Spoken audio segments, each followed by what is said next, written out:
9h, 10h30 sur Radio Espace Guidé, retrouvez les grandes gueules ou le débat citoyen sur la radio d'opinion. Savoir et comprendre l'actualité. Encore une demi-heure à passer ensemble dans cette émission Les GG sur Espace TV tous les soirs à partir de 22h30. Vous avez accès évidemment à cette émission. On continue avec Dr Faya Minimono que nous allons joindre dans un instant et avec cette rubrique aussi, les grands défis qui attendent le prochain président de Guinée. Donc ce matin on s'intéresse au secteur de l'économie et des finances et c'est monsieur Mamadou Gandouba, juriste spécialiste en gestion politique gestion publique et consultant à la société civile, donc notre invité ce matin. Et derrière, on va avoir dans notre studio Dr Maurice Sanda Kouyaté, secrétaire exécutif du comité interafricain de lutte contre les mutilations. Voilà, donc on va essayer de l'avoir dans la deuxième partie de l'émission dans un instant. Beaucoup de messages avec les auditeurs. Voilà, cet auditeur qui pose la question, quel est l'incident des nouvelles coupures de monnaie sur l'économie nationale? C'est un auditeur qui pose la question à monsieur Ba. Et l'autre question aussi, je pense que l'opposition s'est fait avoir, mais cette fois-ci encore parce que le pouvoir a joué sur le temps et cela a bien réussi. Donc signé Mamadou Boy Adé qui nous envoie ce message. Bonjour mes frères, demandez à monsieur Ba s'il est aveugle pour raisonner de la sorte. Et bien voilà, on entend tout ici, c'est les GG, il n'y a pas de problème là-dessus. Donc on a cet autre message qui nous dit bonjour les grandes gueules, c'est Kianasso depuis Tomboulia, monsieur Girassi. Si on vous demandait de faire le bilan du professeur depuis son arrivée au pouvoir, écoutez, je sais pas pour qui. Allez, on va continuer mon grand. Oui, rapidement, j'aimerais rebondir le micro s'il vous plaît. Oui, il y a Dr Faya Minimono qui est là. Voilà. Docteur, bienvenue encore. Vous étiez en train de nous parler des différentes anomalies que vous avez constatées dans l'application des points essentiels de l'accord politique global du 20 août. Dites-nous au jour d'aujourd'hui quels sont les points qui sont en souffrance dans leur application, parce que quand même la recomposition de la CENI, on a vu que le président a entériné le choix de la commissaire du PGRP. Évidemment, nous avons la question du fichier électoral. Ouais. Je viens de vous dire le seul consensus autour du fichier électoral. Donc, lorsque la mouvance va accepter que les experts aient accès aux données biométriques pour vérifier l'identité des 600 000 personnes qui sont dans le fichier et qui sont nées le même jour, imaginez que 400 000 personnes sont nées le même jour, même la Chine ne peut pas produire autant d'enfants par jour. Il faut qu'on soit sérieux dans notre pays. Nous avons la question des conseils communaux provisoires. Nous avions voulu que les lois soient respectées, que les élections locales aient lieu avant les élections présidentielles. On a refusé. On s'est engagé dans le compromis. Et ce compromis-là, c'est que les conseils communaux soient installés de manière provisoire. La mouvance ne veut pas l'entendre de cette oreille.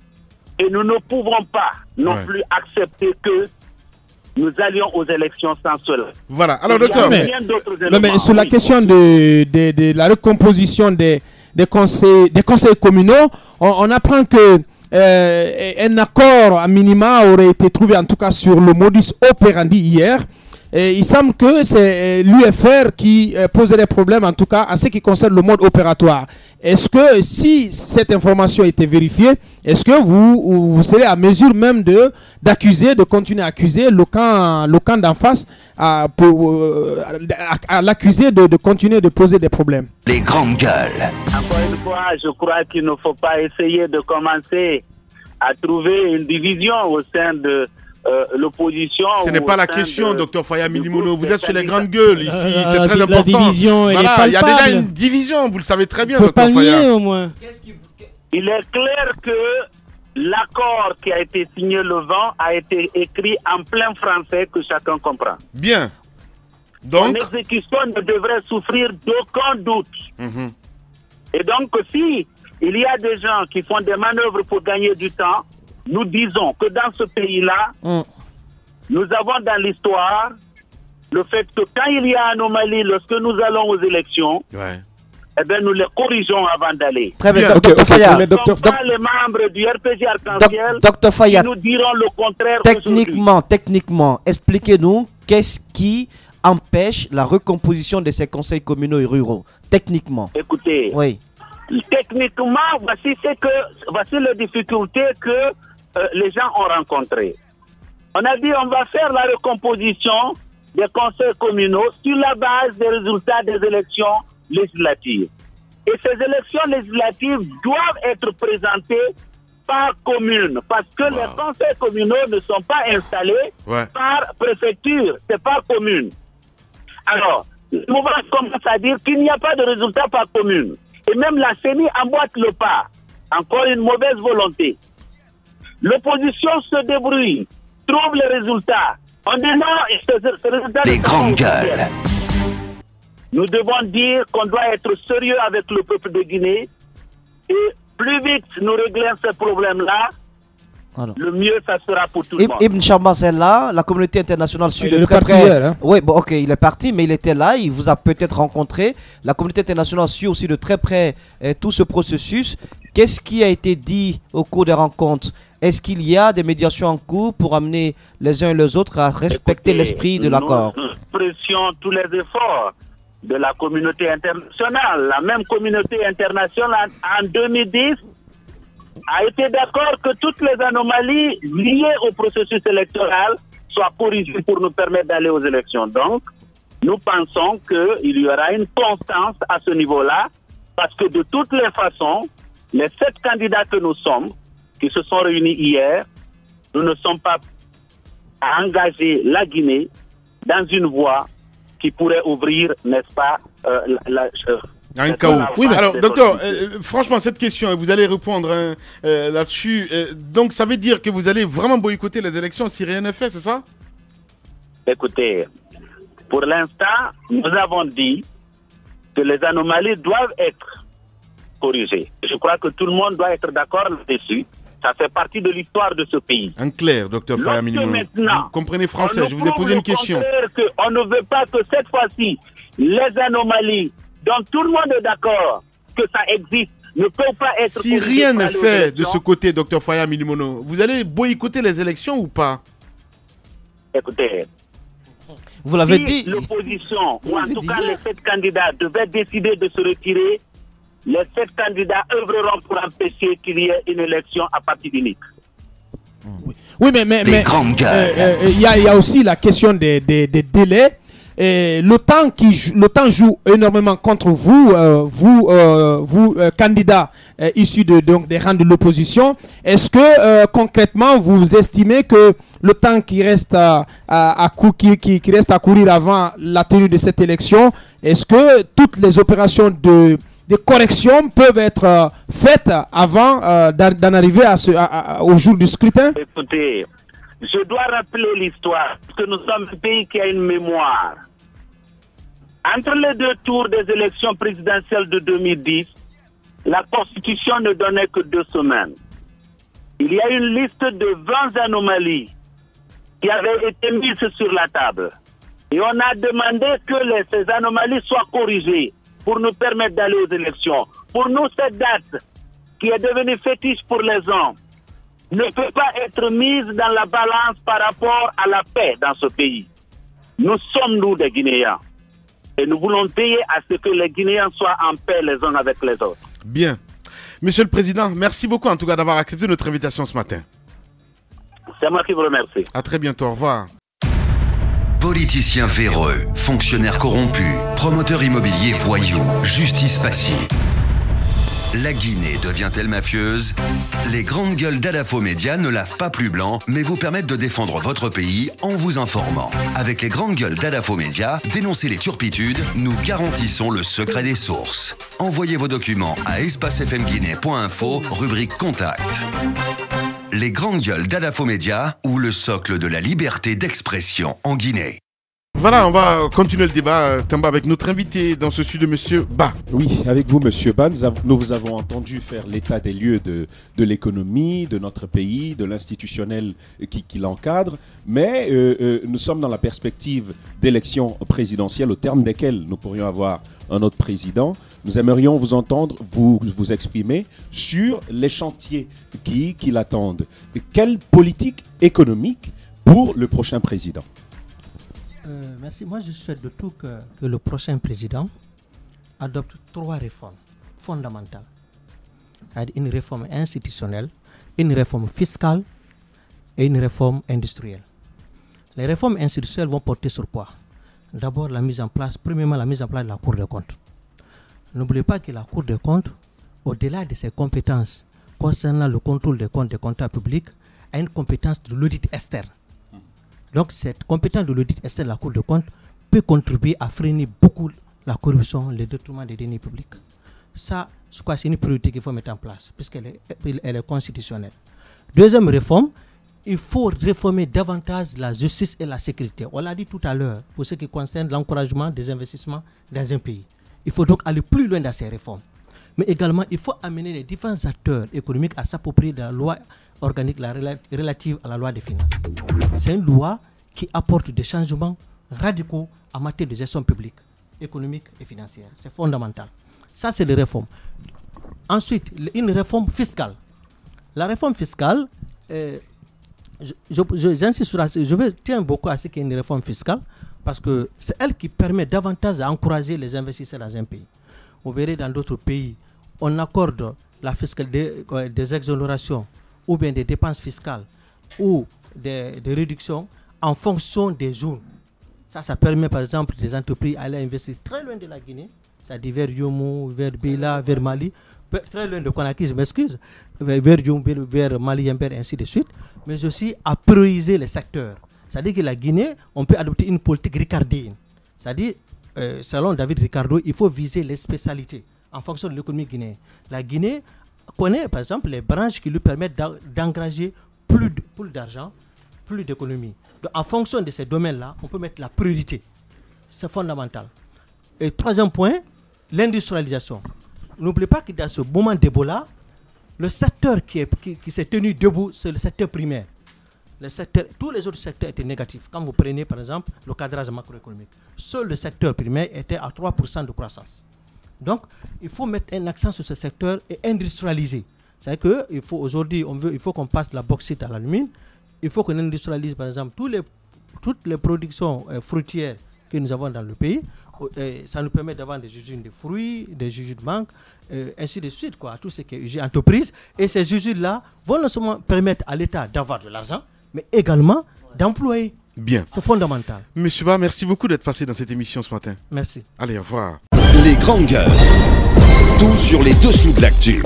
Ici, l'actu rime avec liberté de ton sur Radio Espace. Voilà, encore quelques minutes à passer ensemble. Vous le voyez à l'écran, notre deuxième invité, le docteur Maurice Sanda Kouyaté. Il est secrétaire exécutif du comité interafricain de lutte contre les mutilations. Il faut le rappeler. Féminine. Voilà, Abakadelo, pourquoi cet invité? Oui, l'excision, vous savez quand même, c'est une pratique qui est un peu avilissante et qui est aussi qui a la peau dure en Afrique. C'est difficile de faire changer les mentalités, de faire comprendre à une mère africaine de ne pas faire exciser sa petite fille. C'est la période aussi. Hein. Sa petite fille, oui, c'est beaucoup plus la période. Ouais. C'est la période que choisissent les femmes exciseuses donc pour s'adonner à cette pratique. Pourquoi vous me regardez Bien, mais non, il explique très bien. C'est bien, parce que c'est toi qui prépares l'émission, évidemment. Vous envoyez des invités, c'est très important qu'on puisse savoir un petit peu où on va. Docteur Maurice Sanda Kouyaté, bienvenue chez les GG, bonjour. Je vous félicite beaucoup. Merci beaucoup, docteur. On s'intéresse à vous ce matin. Je le disais tantôt, c'est la période, évidemment, en ce qui concerne les exciseurs. Dites-nous, si on prend un petit peu les chiffres aujourd'hui, docteur, en ce qui concerne le cas de la Guinée, qu'est-ce qu'on peut dire là-dessus? C'est quoi le diagnostic? L'ampleur du phénomène. Oui. Encore une fois, merci. Il n'y a pas de quoi. Je ne peux pas participer à cette émission sans vous féliciter. Je sais que c'est la diplomatie, quiconque vient ici, vous faites du bon travail, mais je dois vous dire que puisque je suis un fidèle auditeur de Espace, tous les matins, à Addis Abeba, je vous écoute. Vous êtes le Kaleta de l'information en Guinée. Merci. Continuez comme ça et nous vous soutenons. Merci. Alors, beaucoup, ceci docteur. dit, l'ampleur de la situation des mutilations génitales féminines en Guinée est préoccupante. Vous savez, la Guinée est encore une fois un paradoxe dans ce domaine-là. Nous sommes les initiateurs de la lutte contre les mutilations génitales féminines. Ouais. Et nous sommes le deuxième pays le plus affecté par cette mutilation. Ouais. Parce que la Guinée est au second rang après la Somalie. La Somalie fait 99% et la Guinée fait 97%. Donc nous sommes le deuxième pays le plus affecté dans le monde. À ce point. À ce point, dans le monde. Et nous sommes les causes. Les causes, justement. Ouais. Les causes, c'est que ici, il y a eu ce qu'on appelle un soutien absurde des gens qui ne devraient pas soutenir cette pratique. C'est-à-dire que c'est une pratique traditionnelle qui est née en Égypte, qui s'est répandue en Afrique et donc en Guinée. Mais malheureusement, il y a eu jonction entre les mutilations génitales féminines et la religion, souvent. Ouais. Ce qui est tout à fait incompréhensible parce que rien ne lie les deux. Ouais. Et plus on a fait ici des progrès en devenant imaginatif, en créant de la sensibilisation, du plaidoyer, au fur et à mesure que la Guinée faisait ça et devenait pionnière dans le domaine, au fur et à mesure, il y avait un petit groupe de leaders entre griffes, dits les religieux, qui ont, je ne sais pas pour quelle raison, qui ont poussé les gens à prendre les couteaux et les lames et à continuer à mutiler les mutilations génitales féminines. Donc c'est ancré quelque part dans les coutumes. C'est ancré dans les profondément coutumes. culturel. C'est profondément pas culturel, Roby. Parce que la culture est éminemment positive. Si on va dans l'analyse de la culture, c'est la valeur ajoutée qu'un groupe d'individus, d'hommes, de femmes apporte au reste de l'humanité, positivement. En même temps, docteur... Malheureusement, ceci n'est pas de la culture, mais c'est de la tradition. En même temps, docteur, les pratiquants de cette excision utilisent une certaine communication sur le côté éducation à la sensationnelle des filles pour pratiquer cette mutilation. Oui, vous savez, il y a 50 ans, 40 ans, quand on faisait l'excision, l'excisé était à la fois excisé et était dans une école traditionnelle où on lui apprend à bien tenir son mari, à bien faire la cuisine, la puériculture. Tout ça a été fait dans la case de l'excisé. C'est vrai. Mais personne n'a interdit cela. Personne n'a dit qu'il ne faille pas faire cela. Mais c'est intéressant la question. Ce que nous voulons, c'est que cette éducation qui se fait pour la jeune fille, il y a deux possibilités. On continue à la faire sans la couper, c'est ce que nous demandons. Parce qu'on peut l'éduquer dans une case sans lui enlever son organe qui sert à quelque chose. On peut peut-être en discuter. Bien entendu. Bien sûr. Moi, j'ai envie de savoir, par exemple, pourquoi il faudrait qu'on lutte contre les mutilations génitales féminines. Quelles sont les conséquences? Parce que ce qu'on nous fait avaler, c'est que... Parce que nous, non, ce qu'on nous fait avaler... de Forêt-Carrière, et là-bas, c'est ancré, en fait. C'est important. Mais bien sûr. Ce que j'aimerais dire, c'est qu'on nous apprend quand même que les filles excisées sont les plus fidèles. Elles savent serrer les jambes.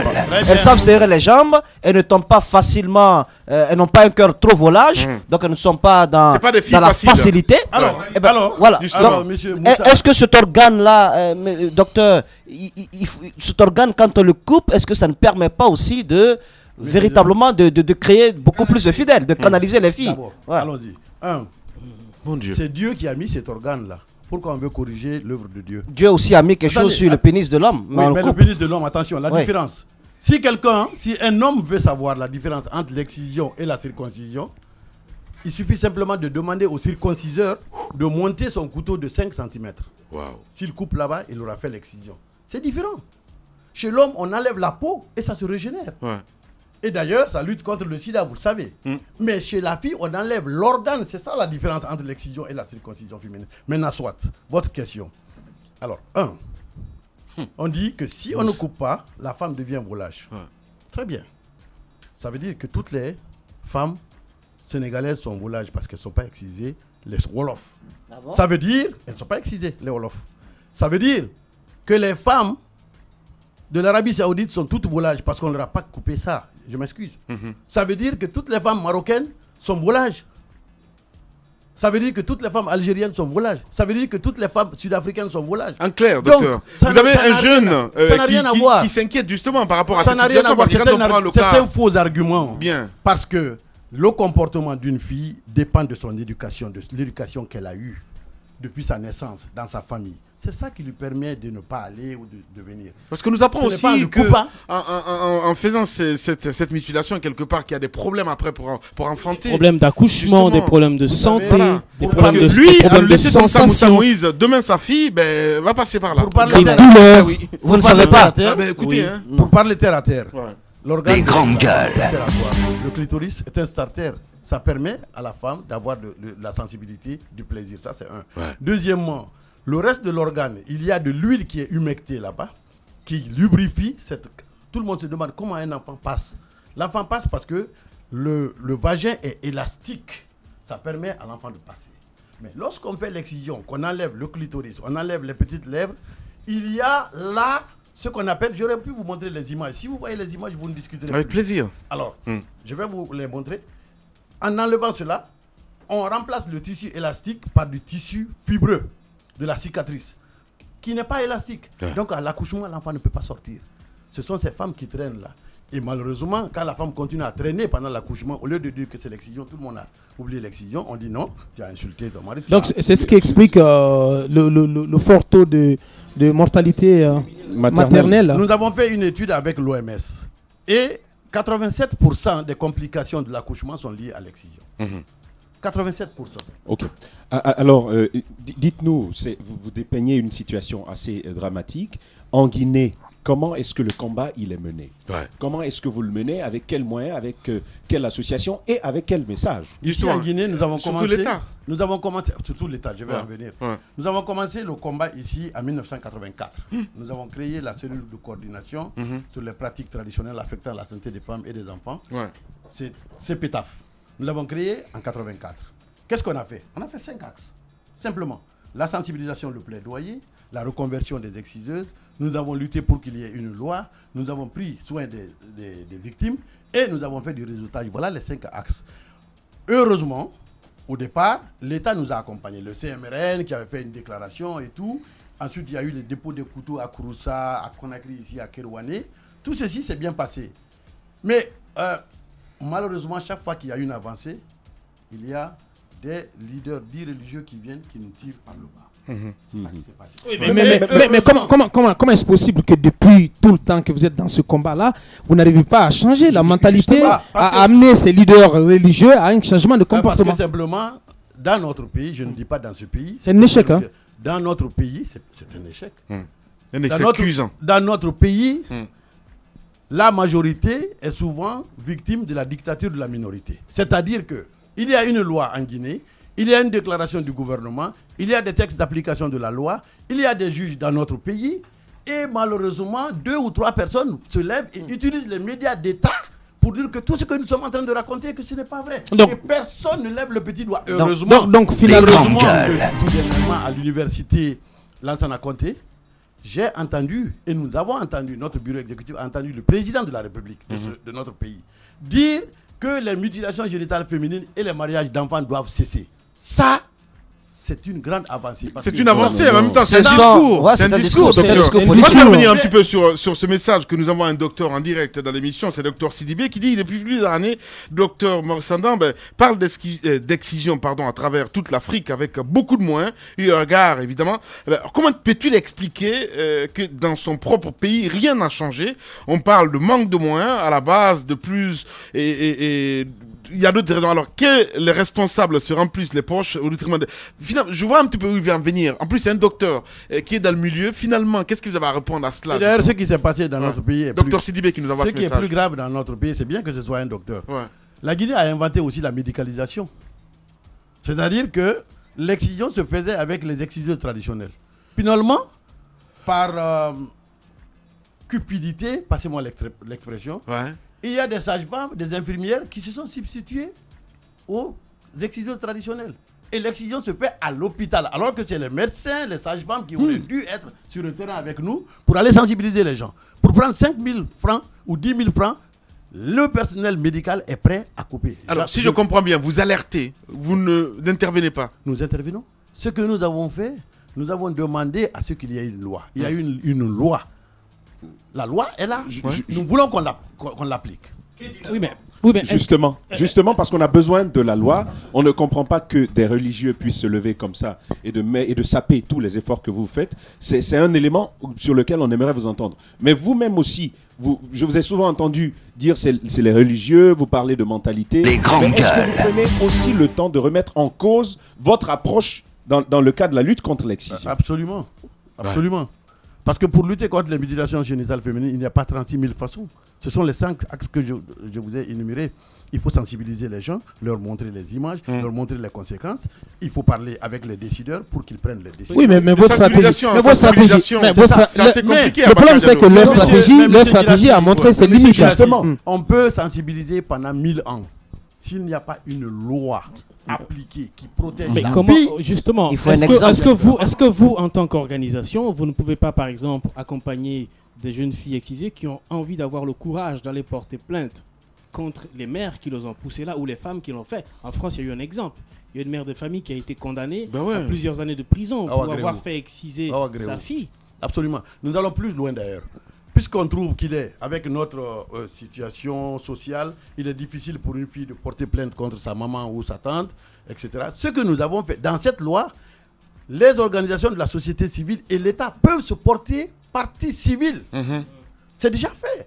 Mais c'est qu'on n'applique pas la loi. Je vais vous donner quelque chose. Il y a 3 ou 4 mois, lorsque Oprogem, c'est l'office qui est chargé de la répression, a arrêté une exciseuse, toutes les mosquées ici ont commencé à maudire Oprogem. Et personne n'a levé le petit doigt. Il y a 3 ou 4 mois seulement. Donc il faut un sursaut. Et vous avez dit tout à l'heure que ce que le président a dit que c'est un discours. Mais nous avons besoin de ça. De quels moyens vous disposez au niveau de Nous avons besoin de la voie la plus autorisée. Parce que ici, les gens, vous savez très bien comment ça se passe en Guinée. Dès que le président dit c'est bleu, tout le monde dit c'est bleu. Et le président l'a dit l'autre jour, il dit les mutilations génitales féminines doivent cesser. Très bien. Les mariages mais entre-temps, il ne nous dit pas comment ça doit cesser. Non, il faut un seul exemple, Dr Kouyaté. Vous savez très bien que lorsqu'on pend quelqu'un, c'est pas à lui-même qu'on fait du mal, mais c'est plutôt à ceux qui le regardent. Il faut un exemple que la justice puisse sévir. Absolument. Mais en même temps, vous, au niveau de votre stratégie, il n'y a pas lieu de revoir la copie, une autre approche, peut-être une autre méthodologie auprès de ces femmes exciseuses. Les femmes exciseuses, je vous dis simplement en Guinée, et c'est malheureux, les femmes exciseuses sont venues déposer les couteaux, dire nous avons compris. Les jeunes sont venus, ont déposé. Ils ont des doubles couteaux. Non, mais le malheur, c'est que les femmes ont déposé les couteaux, le personnel médical a repris le couteau, et les religieux ont soutenu. C'est ça le problème de la Guinée. Et c'est là où il faut vraiment que les Guinéens eux-mêmes se mettent ensemble pour dire, on a vu le cas avec Ebola, on l'a vu, pourquoi Ebola ne part pas ici? C'est la même chose. Bien. Il y a toujours de la résistance non expliquée. Oui, mais voilà. Le constat est que c'est un compatriote qui est à la tête de ce comité interafricain de lutte contre l'excision. Mais le constat malheureux qu'on peut faire, c'est que dans son pays, c'est un phénomène qui a la peau dure. Il a rappelé que notre pays est deuxième pays affecté par ce phénomène. Comment faites-vous pour mettre plus d'accent sur les efforts à fournir dans votre propre pays pour faire reculer ce phénomène? Alors maintenant, vous semblez sous-estimer un peu ce que j'ai dit. Pour la première fois que nous avons le premier responsable du pays qui dit, le chef de l'État qui dit, le président de la République qui dit que les mutilations génitales doivent être, on va prendre ça au mot et pousser avec ça. Vous allez voir que les gens vont commencer à changer parce que c'est ça aussi la direction. Bien, docteur Morsanda, donc Kouyaté, notre invité ce matin. Les grandes gueules, la minute, oui ou non? Un feu roulant de questions avec une seule réponse possible, oui ou non. Langue de bois, s'abstenir. Voilà, langue de bois, s'abstenir. Il est notre invité ce matin, mon cher Tamba. Première question, oui ou non? La lutte contre les mutilations génitales, une problématique qui semble vous échapper, oui ou non? Non.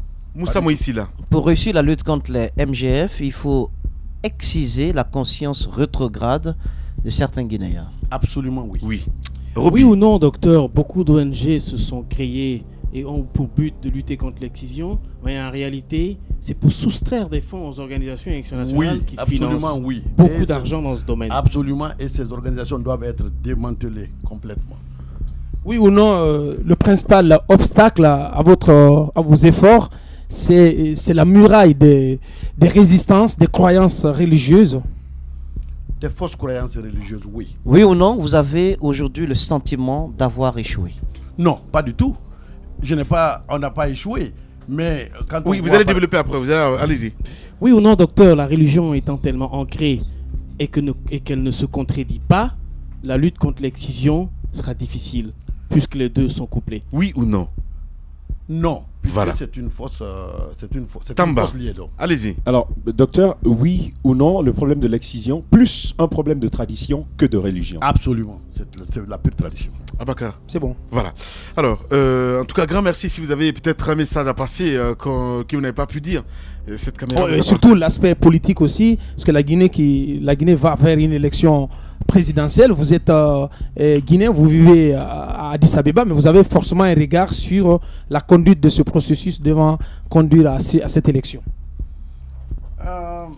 Pour cette dernière question, ce que je voudrais dire simplement... Rapprochez le micro, s'il vous plaît. Ce que je voudrais dire pour cette dernière question, c'est que je ne reconnais pas mon pays. Je ne reconnais pas la Guinée. Quand on voit cette division totale par ethnie, tout est ethnique. Ça, c'est extrêmement grave pour notre pays. Je le dis et je le répète. Quand je suis arrivé dans cette capitale, la première fois que j'ai été logé, j'étais logé à Poli, à l'université. Avec qui? Avec les Bumbali qui sont de Koundara, avec comment il s'appelle, Mounir Kamara qui était gouverneur ici, Ba Ousmane qui est actuellement ministre d'État. Nous étions dans la même cabine. On ne posait pas cette question. Et malheureusement, aujourd'hui, tout se définit par l'ethnie. Ce qu'il faut dans ce pays, c'est qu'il faut oublier les divisions régionales, les divisions ethniques, les divisions préfectorales et juger seulement sur les convictions des personnes et sur leur capacité à sortir notre pays de la léthargie. Merci beaucoup, docteur, d'être passé dans l'émission. Voilà, mesdames et messieurs, c'est comme ça que nous allons nous quitter. Une pensée évidemment à la famille de Michel Tolno.